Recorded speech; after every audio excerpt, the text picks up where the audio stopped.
August 2020 Learning Nugget, 6 Tips for Making a Difference. Many people's lives have become increasingly digital due to the pandemic. Conference rooms have been traded for Zoom calls. Without festivals and concerts, staying in and streaming TV shows and films is now an even more common form of entertainment. Given this trend, we at Tip Top wanted to explore how we could make our growing amount of time spent online as good for the world as possible. Below, you'll find tips for small changes you can make in 3 different areas that will decrease your digital carbon footprint. Search engines. In recent years, there have been a growing number of search engines that are dedicated to using the revenue they produce to help environmental causes. So, if you're looking for an alternative to Google, which, to be fair, does try to offset its carbon footprint, and want to help support something you believe in, you may want to give one a try. Here are 2 tips for environmentally focused search engines. 1. Ocean Hero. A search engine that puts 50% of its profits toward keeping plastic out of the Earth's oceans. 2. Ecosia. A search engine dedicated to reforestation. Profits go toward planting trees in regions that need them most, and all the company's servers run on 100% renewable energy. Video streaming. The majority of internet traffic comes from video consumption, and the pandemic only made that traffic heavier.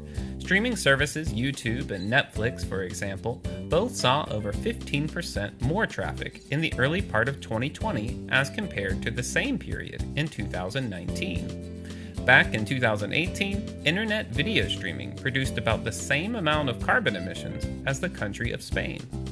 Here are our 2 tips to make your video streaming better for the world. 1. Watch in lower resolution, not HD.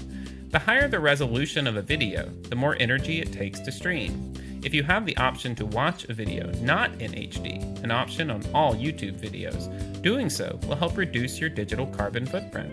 If you rent movies or shows to watch online on a platform like Amazon, non-HD versions of videos are actually cheaper too. 2. Only stream videos when you're actually watching. Not using video streaming services simply as background noise or as something to fall asleep to can save a lot of energy. Music streaming. Just like videos, music requires energy to be streamed directly to our phones, computers, and other devices. Amazingly, streaming music is so popular that people's current listening habits are having a larger negative impact on the environment than when plastic case CDs were the norm. Here are our 2 tips to make your music streaming better for the world. 1. Download instead of stream. If you plan to hear a song more than once, it takes less energy to download the song to your device than it does to stream it. This is because you won't be streaming a song from a distant server, something that requires more energy than playing a song downloaded to your device.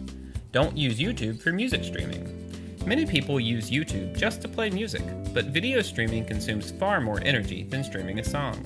To reduce energy consumption when you only want to hear music, make sure to use a service that only streams audio instead of YouTube. Apple Music is one of the most environmentally friendly music streaming services.